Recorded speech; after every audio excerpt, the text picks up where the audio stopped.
नमस्कार सभी साथियों को स्वागत करता हूं सभी का इस YouTube चैनल पर जिसका नाम है स्टडी विद पीएन लोधा। साथियों, संस्कृत की टेस्ट सीरीज के अंतर्गत संस्कृत के 30 प्रश्न लेकर आया हूं और यह संस्कृत का पेपर नंबर 7 है जो कि दोनों लेवल के लिए है। तो संस्कृत शिक्षण के पूरे 30 प्रश्नों को हल करके जाना आरबीएससी की किताबों से निर्मित है। ठीक है, तो चलिए शुरू करते हैं। लेवल 1 के लिए भी है और लेवल 2 के लिए भी है। तो चलिए देखते हैं आपके प्रथम प्रश्न। प्लस क्षत्रि, इनसे जो नया शब्द बनेगा उनको देखना है कि कौन सा शब्द बनेगा। पठत, पठन, पठन और पठती।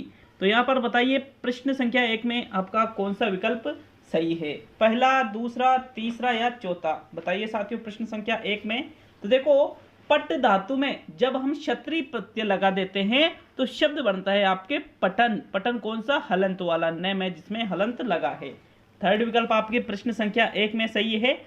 नेक्स्ट देखते हैं प्रश्न संख्या 2 को। तो चलिए दूसरे क्वेश्चन को देखेंगे साथियों, आपके प्रश्न संख्या 2। ये देखिए प्रश्न नंबर 2 को। स है, विवेक है, इति रित है, रेखांकित शब्दे संधि वर्तते। अर्थात ये जो इति रित है शब्द है, रेखांकित हो रहा है, इसमें कौन सी संधि है, मतलब संधि बताना है। इत प्लस इरीत है, इति प्लस रीत है, इति प्लस रीत है, या बड़ी ती है या छोटी ती है। ठीक है, इति प्लस इरीत है। तो बताइए प्रश्न संख्या 2 में कौन सा विकल्प सही रहेगा साथियों, कौन सी संधि इसकी होगी। विकल्प नंबर 1, 2, 3, 4 कौन सा सही है, जल्दी जल्दी इसका आंसर बता दीजिए। सोच लिया होगा सभी ने इसका आंसर। इसका जो आंसर है वो है विकल्प नंबर 4, इति प्लस इरीत है, शब्द बनता है इति रीत है। साथियों यहाँ पर ये दीर्घ संधि का उदाहरण है। विकल्प नंबर 4 बिल्कुल सही है प्रश्न 2 में। नेक्स्ट आगे बढ़ेंगे प्रश्न संख्या 3 पर। तो चलिए तीसरा क्वेश्चन देखेंगे, आपके प्रश्न संख्या 3।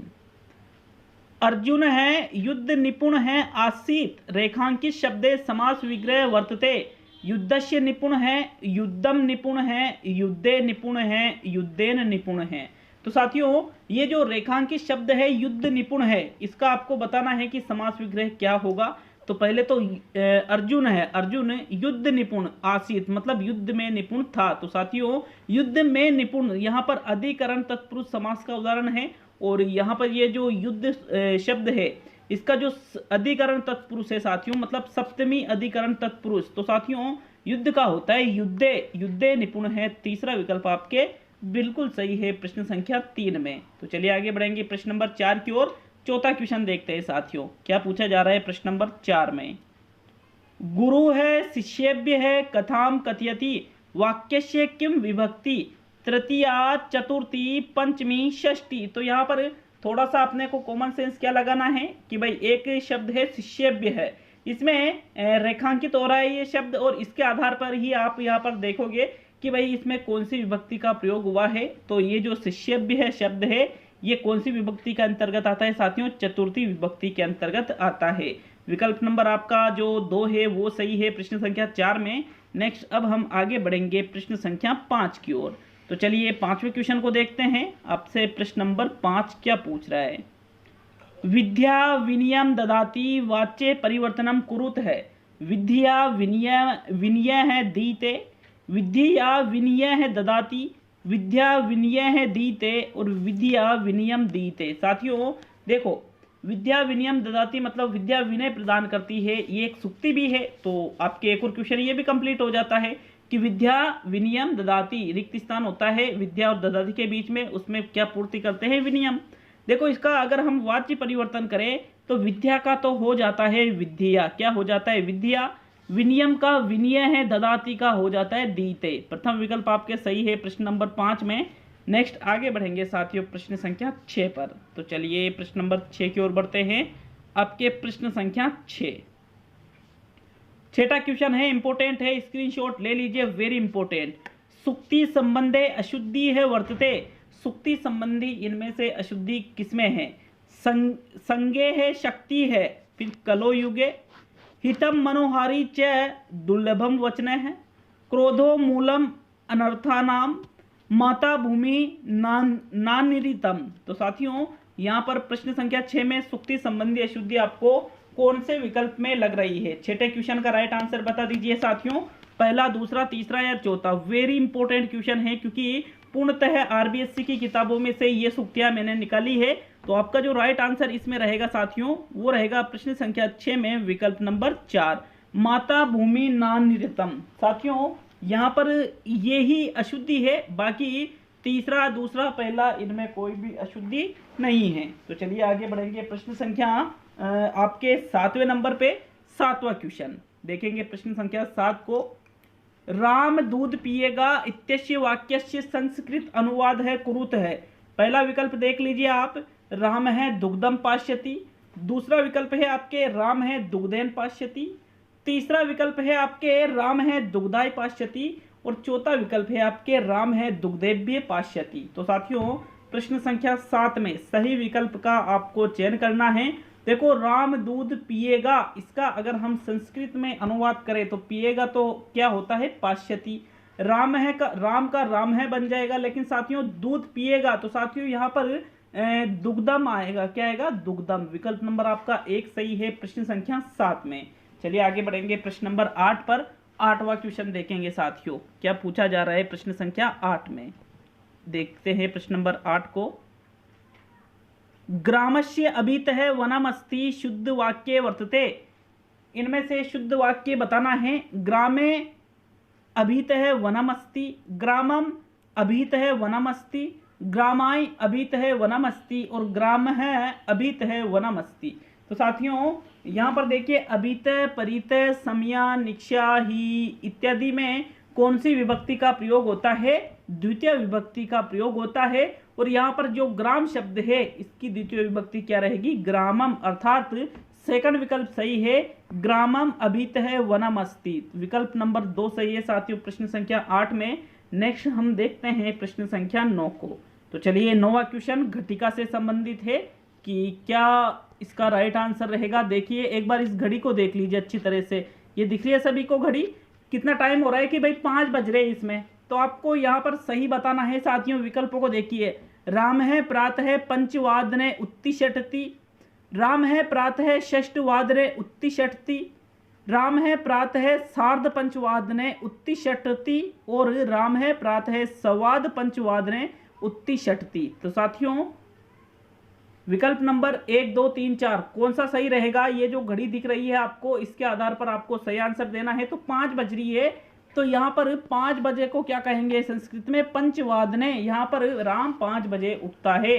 विकल्प नंबर आपका जो 1 है साथियों प्रश्न संख्या 9 में, वो ही सही आंसर रहेगा। तो चलिए अब हम आगे बढ़ेंगे प्रश्न संख्या 10 पर। 10वां क्वेश्चन देखेंगे साथियों, क्या पूछा जा रहा है प्रश्न संख्या 10 में। 10वां क्वेश्चन है, गमनम शब्दे लिंगे अस्ति। ये जो गमनम शब्द है इसमें कौन सा लिंग है, स्त्रीलिंग का रूप है, पुल्लिंग का रूप है, नपुंसकलिंग का रूप है या इनमें से सभी का रूप है। तो साथियों गमनम विकल्प नंबर 1, 2, 3, 4 कौन सा सही है, अच्छे से सोच लीजिए प्रश्न को, उत्तर कौन सा रहेगा आपके। तो 10वें क्वेश्चन में देखो राइट आंसर है गमनम नपुंसकलिंग का रूप होता है। नपुंसकलिंग का रूप कैसे है, क्योंकि गमनम में यहाँ पर ल्युट प्रत्यय लगा हुआ है साथियों, और ल्युट प्रत्यय युक्त जो शब्द होते हैं वो नपुंसकलिंग के अंतर्गत चलते हैं। थर्ड विकल्प 10वें क्वेश्चन में बिल्कुल सही है आपके। नेक्स्ट देखेंगे प्रश्न संख्या 11 की और। तो चलिए 11वें क्वेश्चन को देख लेते हैं। प्रश्न संख्या 11वां क्वेश्चन है, रमा शब्दस्य सप्तमी एकवचने रूपम अस्ति। विकल्प को देखिए, रमाणाम, दूसरा है रमायाम, तीसरा है रमयो है और चौथा है रमाया है। तो साथियों रमा शब्द चलता है आपके आकारांत स्त्रीलिंग में। किसमें चलता है, आकारांत स्त्रीलिंग में रमा शब्द चलता है। अब यहाँ पर रमा का सप्तमी एकवचन अगर हम देखें तो रमा का सप्तमी एकवचन होता है रमायाम। विकल्प नंबर आपका 2 सही है साथियों प्रश्न संख्या 11 में। तो चलिए अब हम आगे बढ़ेंगे प्रश्न संख्या 12 की ओर। 12वां क्वेश्चन देखेंगे साथियों आपके प्रश्न संख्या 12। तो देखते हैं प्रश्न नंबर 12 को। तो साथियों प्रश्न संख्या 12 को हम देखेंगे। आपके प्रश्न नंबर 12 क्या पूछा जा रहा है आपके प्रश्न संख्या 12 में। ये देखिए यहाँ पर आपको सुक्ति की पूर्ति करना है। यहाँ रिक्त स्थान है, इसकी जगह कौन सा विकल्प आएगा, परमो गति है। पापो परमो गति है, असत्यम परमो गति है, धर्मो ही परमो गति है, दुर्जनम परमो गति है। तो साथियों इनमें से सुक्ति की पूर्ति कीजिए कि भाई कौन से विकल्प से आपके ये सुक्ति सही बनेगी। 12वें क्वेश्चन में जो राइट आंसर है साथियों वो रहेगा धर्मो ही परमो गति है, विकल्प नंबर 3 सही है। दुर्जनम असत्यम पापो, मतलब पाप, असत्य और दुर्जन ये परम गति को प्राप्त नहीं करते हैं बल्कि धर्म करता है साथियों, इसलिए आपके थर्ड विकल्प बिल्कुल सही है प्रश्न संख्या 12 में। नेक्स्ट देखेंगे आपके प्रश्न संख्या 13 को। तो चलिए आते हैं प्रश्न संख्या 13 की ओर। 13वां क्वेश्चन, चे वर्गस्य उच्चारण स्थानम वर्तते, कंठ है, तालु है, दंता है, नासिका है। तो साथियों चे वर्ग का आपको उच्चारण स्थान बताना है कि चे वर्ग का उच्चारण स्थान क्या होता है। तो वर्ग कितने होते हैं? 5। एक तो क, चे, ट, त और प, ये जो 5 वर्ग है। अकु है विसर्ग नियम, कंठ है क वर्ग का तो कंठ से होता है। इचु यशनाम तालु है, चे वर्ग का होता है तालु से, और चे वर्ग का ही पूछा है तो फिर तालु वाला विकल्प दूसरा सही है। बाकी ऋटुर्षा नाम होता है आपके मूर्धा, मुर्दा नहीं ये वाला मुर्दा, ठीक है। लिरितुलसा नाम होता है आपके दंता है, और उपुधि नाम होता है आपके ओष्ट है। उपुधि नाम का सूत्र वैसे और अलग होता है, लेकिन मैं शॉर्ट में इसको उपुधि नाम के नाम से ही कहता हूँ। तो उससे क्या जल्दबाजी में बोला जाता है, जल्दी जल्दी, और गलत भी नहीं होता उससे भी। तो चलिए आपके 14वें क्वेश्चन को देखेंगे। यहाँ आपका सेकंड विकल्प सही है 13वें क्वेश्चन में। तो साथियों प्रश्न नंबर 14 पे आते हैं। आपके प्रश्न संख्या 14, ये देखिए 14वें क्वेश्चन को। वह ब्राह्मण को धन देता है, अस्य वाक्यस्य संस्कृत अनुवाद है अस्ति, सह विप्रम धनम ददाति, सह विप्रेण धनम ददाति, सह विप्राय धनम ददाति और सह विप्रस्य धनम ददाति। तो साथियों ब्राह्मण को धन देता है, ब्राह्मण को, ठीक है, किसको दिया जा रहा है? यहाँ पर ब्राह्मण को दिया जा रहा है धन। तो यहाँ पर ब्राह्मण को कौन सी विभक्ति लगेगी, इसमें कौन सी लगेगी देख लीजिए अच्छी तरह से, और उसके अनुसार आंसर बताइए। तो साथियों इसमें आपके चतुर्थी विभक्ति लगेगी, और चतुर्थी विभक्ति ब्राह्मण का क्या रहेगा? विप्राय रहेगा। स है विप्राय धनम ददाति। विकल्प नंबर आपका 3 सही है प्रश्न संख्या 14 में। नेक्स्ट देखेंगे आपके प्रश्न संख्या 15 को। तो चलिए आते हैं आपके प्रश्न नंबर 15 पर। 15वां क्वेश्चन, यो गोकुलम गोपकुलम चे चक्रे सुस्त है, स में रक्षितु चक्रपाणी है, इत्यत्र किम छंद है। इसमें कौन सा छंद है? उपजाति छंद है, अनुष्टुप छंद है, मालिनी छंद है, वंशस्थ छंद है। तो देख लीजिए आप प्रश्न संख्या 15 को, गिन लीजिए कि भाई कौन सा लघु है, कौन सा गुरु है, कितने कितने वर्ण है, सारी चीजें देख लीजिए साथियों गिन के, और फिर आपका सही आंसर बताइए कि भाई इस वाक्य में कौन सा छंद है। तो आपके 15वें क्वेश्चन में कौन सा विकल्प सही रहेगा? विकल्प 1, विकल्प 2, विकल्प 3 और विकल्प 4। देख लिया सभी ने अच्छी तरह से गिन के, या थोड़ा और टाइम दूं इसके लिए? साथियों इसका जो राइट आंसर है वो रहेगा उपजाति छंद है। यहाँ पर उपजाति छंद आपका सही आंसर है प्रश्न संख्या 15 में। नेक्स्ट आगे बढ़ेंगे प्रश्न संख्या 16 की ओर। तो चलिए देखते हैं आपके प्रश्न संख्या 16। अच्छा, उपजाति छंद के बारे में आपको पता होना चाहिए। उपजाति छंद में कितने कितने वर्ण होते हैं हमें कमेंट करके जरूर बताएं साथियों। तो चलिए आगे बढ़ेंगे प्रश्न संख्या 16 की ओर। 16वां क्वेश्चन, निपुण है, अध्यापक है, पाठम पाठयति, अत्र विशेष्य पदम अस्ति। निपुण है, अध्यापक है, पाठम पाठयति, कौन सा यहाँ पर विशेष्य पद है साथियों? तो देखो विशेष्य मतलब होता है कर्ता, और कर्ता कौन है? निपुण अध्यापक। अध्यापक यहाँ पर साथियों कर्ता है, अर्थात ये विशेष्य पद रहेगा। विकल्प नंबर आपका 2 सही है साथियों 16वें क्वेश्चन में। नेक्स्ट आगे बढ़ेंगे प्रश्न संख्या 17 की ओर। तो चलिए 17वें क्वेश्चन को देखेंगे। आपके प्रश्न संख्या 17, तत् शब्दस्य द्वितीय द्विवचनम नपुंसकलिंगे, तत् ते तानि तो। साथियों तत् शब्द का द्वितीय बहुवचन रूप बताना है आपको। द्वितीय बहुवचन क्या, सॉरी, द्वितीय द्विवचन रूप बताना है नपुंसकलिंग के अंतर्गत। तो देखो नपुंसकलिंग में ही तत् के रूप चलते हैं। अब यहाँ पर तत् ते तानि, तो साथियों तत् ते वाला आपका सही विकल्प है। तत् शब्द का जो द्वितीय द्विवचन है वो ते रहेगा। विकल्प नंबर आपका 2 सही है साथियों प्रश्न संख्या 17 में। नेक्स्ट आगे बढ़ेंगे प्रश्न संख्या 18 पर। तो चलिए 18वां क्वेश्चन देखेंगे। आपके प्रश्न संख्या 18, कल्पना शक्ति विकासे सर्वाधिकोपयुक्त है पाठ है अस्ति। व्याकरण पाठ है, पद्य पाठ है, कथा पाठ है, गद्य पाठ है। तो मित्रों यहाँ पर देखिए, कल्पना शक्ति का विकास करने के लिए सर्वाधिक उपयुक्त पाठ कौन सा होता है। तो यदि आपको बच्चों में कल्पना शक्ति का विकास करना है तो सबसे उपयुक्त पाठ माना जाता है कथा पाठ को, क्योंकि कथा में क्या होता है साथियों, कल्पना पर आधारित चीजें होती है, एक काल्पनिक चीजें होती है, जिससे बच्चों की कल्पना शक्ति का सर्वाधिक विकास होता है। तो नेक्स्ट 19वें क्वेश्चन की ओर बढ़ेंगे। यहाँ थर्ड विकल्प बिल्कुल सही है आपके 18वें क्वेश्चन में। तो आपके प्रश्न संख्या 19, पाठ योजना है, आविर्भाव है, कुतः वर्तते, राजनीति है, गेस्टाल्ट मनोविज्ञान है, समाज शास्त्रम, संस्कृतम। तो साथियों पाठ योजना का आविर्भाव मतलब उत्पत्ति कहाँ से हुई है। पाठ योजना की उत्पत्ति मानी जाती है गेस्टाल्ट मनोविज्ञान से, मतलब जो समग्र मनोविज्ञान है इससे ही पाठ योजना की उत्पत्ति मानी जाती है। विकल्प नंबर आपका 2 सही है साथियों 19वें क्वेश्चन में। नेक्स्ट आगे बढ़ेंगे प्रश्न संख्या 20 पर। तो चलिए 20वें क्वेश्चन को देखेंगे। आपके प्रश्न संख्या 20, सस्वर पाठनम आवश्यकम अस्ति, भावग्रहणार्थम, शुद्धोच्चारणम, बोध प्रश्नार्थम, काठिन्य निवारणम। तो साथियों प्रश्न संख्या 20 को अच्छी तरह से देख लीजिए। सस्वर पाठन आवश्यकम अस्ति, सस्वर पाठन में आवश्यक है, क्या आवश्यक है साथियों। आपके प्रश्न संख्या 20 में जो सही आंसर है वो रहेगा शुद्धोच्चारणम। विकल्प नंबर 2 बिल्कुल सही है। सस्वर पाठ के लिए शुद्ध उच्चारण अति आवश्यक होता है, क्योंकि स्वर के सहित जो पाठ किया जाता है वो कहलाता है सस्वर पाठ। तो साथियों इसमें शुद्ध उच्चारण होना एक अनिवार्य शर्त इसकी होती है। नेक्स्ट देखेंगे आपके प्रश्न संख्या 21 को। तो 21वां क्वेश्चन देखिए, प्रश्न नंबर 21 को, प्रस्तावना प्रश्नेषु अंतिम प्रश्नों है भवती, प्रस्तावनात्मक प्रश्न है, आवृत्त्यात्मक प्रश्न है, अवबोध प्रश्न है, समस्यात्मक प्रश्न है। साथियों प्रस्तावना प्रश्न में जो अंतिम प्रश्न होता है वो कैसा होता है।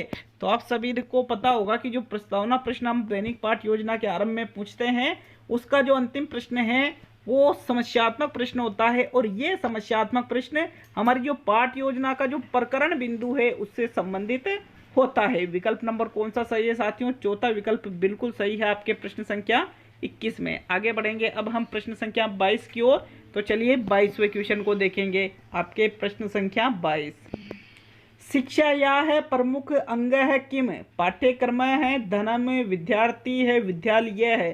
तो साथियों शिक्षा का प्रमुख अंग इनमें से कौन होता है। तो साथियों शिक्षा का प्रमुख अंग माना जाता है विद्यार्थी को। किसको माना जाता है, विद्यार्थी को शिक्षा का प्रमुख अंग माना जाता है। आपके थर्ड विकल्प सही है साथियों प्रश्न 22 में। नेक्स्ट बढ़ेंगे अब हम प्रश्न संख्या 23 पर। तो चलिए 23वें क्वेश्चन को देख लेते हैं। आपके प्रश्न संख्या 23वां क्वेश्चन है मित्रों, द्विभाषात्मक है, प्रविधि है, आवश्यकम वर्तते, अनुवाद शिक्षण है, व्याकरण शिक्षण है, पद्य शिक्षण है, गद्य शिक्षण है। तो 23वें क्वेश्चन को देख लीजिए कौन सा रहेगा आपके इसमें राइट आंसर। मित्रों द्विभाषात्मक जो प्रविधि या विधि है ये किसमें आवश्यक होती है, पहला, दूसरा, तीसरा या चौथा, बताइए अच्छी तरह से।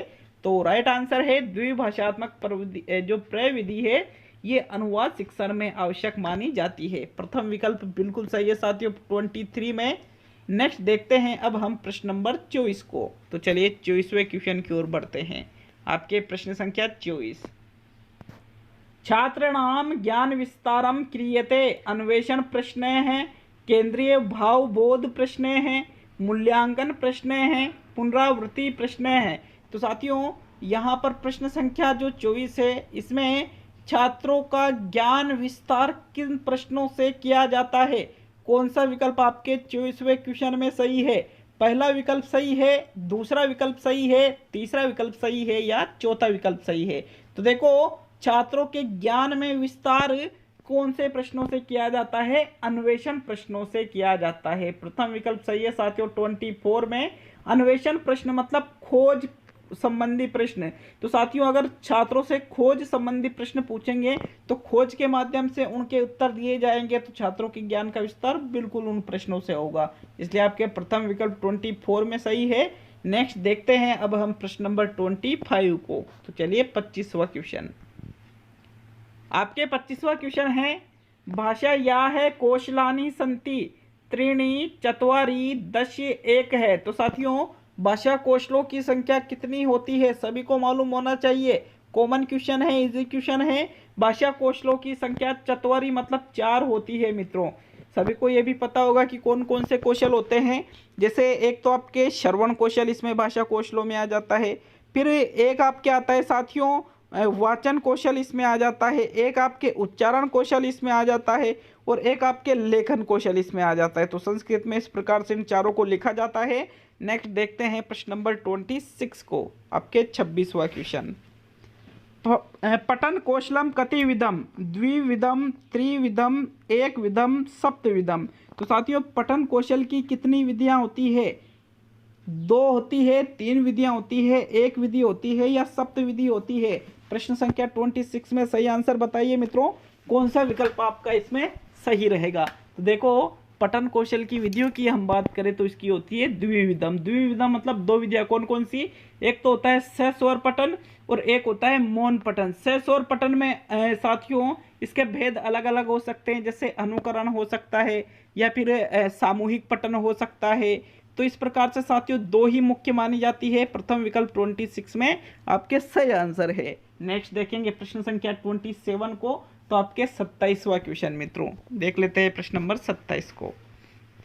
संस्थागत संप्रेषणस्य साधनः अस्ति विचार गोष्ठी सर्वे छात्र है सर्वे शिक्षकम। तो साथियों संस्थागत संप्रेषणस्य साधनः अस्ति, संस्थागत संप्रेषण का साधन इनमें से किसको माना जाता है? मित्रों 27 में राइट आंसर है आपके विचार गोष्ठी को संस्थागत संप्रेषण का साधन माना जाता है, क्योंकि विचार गोष्ठी में सभी जो छात्र है वो अपने विचारों का आदान प्रदान यहाँ पर करते हैं, इसलिए 27 में आपके प्रथम विकल्प सही है। नेक्स्ट देखेंगे अब हम प्रश्न संख्या 28 को, तो आपके 28वां क्वेश्चन।